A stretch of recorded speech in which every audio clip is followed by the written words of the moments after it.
ìlérí ìdàgbàsókè ìlú Èkó tí a ṣe rọ̀ mọ́ òpó ìdàgbàsókè 5 tí a ṣàkọlé rẹ̀ ní theme. Àkọ́kọ́ nínú theme yìí ni T, èyí tí ó dúró fún Traffic Management and Transportation System, tí ó túmọ̀ sí ṣíṣe àmójútó súnkẹrẹ-fàkẹrẹ ọkọ̀ àti ètò ìrìnnà ọkọ̀ tó yanrantí.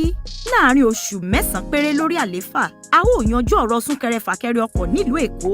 Gbogbo ọ̀nà tó ṣe pé bí wọ́n bá lè dí pẹ́rẹ́, gbogbo Èkó ni yóò di gágá.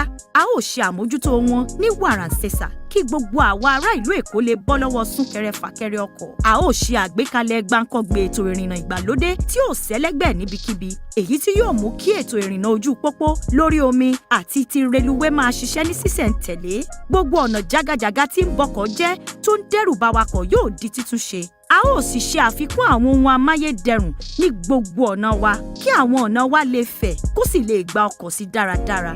Fún àwa tá a gbádùn wíwọkọ̀ ojú omi, ìjọba BOS yóò rí i pé ètò kálọ-kábọ̀ lórí omi pójú òṣùwọ̀n. A ó parí Blue Rail Line, bẹ́ẹ̀ gẹ́gẹ́ la ó bẹ̀rẹ̀ iṣẹ́ lórí Red Rail Line pẹ̀lú àjọṣepọ̀ ìjọba àpapọ̀. Àkóbá ní súnkẹrẹ-fàkẹrẹ ọkọ̀ jẹ́ fún ọrọ̀ ajé ìlú Èkó. Torí èyí, a ti lànà àti mú àwọn ará Èkó kúrò nínú ìdààmú súnkẹrẹ-fàkẹrẹ ọkọ̀. A ò ní jẹ́ kí ọkọ̀ tírélà ó gorí àwọn afárá wa mọ́. A ó sì rí wípé a dẹ́kun fífi àkókò ṣòfò torí ọ̀nà tó dí gágá. Ìlú Èkó ìgbàlódé tí gbogbo wa ní. Ọrọ̀ ajé Èkó tó ń lọ déédéé ló lè ṣe é. Tẹkinọ́lọ́jì ni ó ṣagbátẹrù ẹ̀.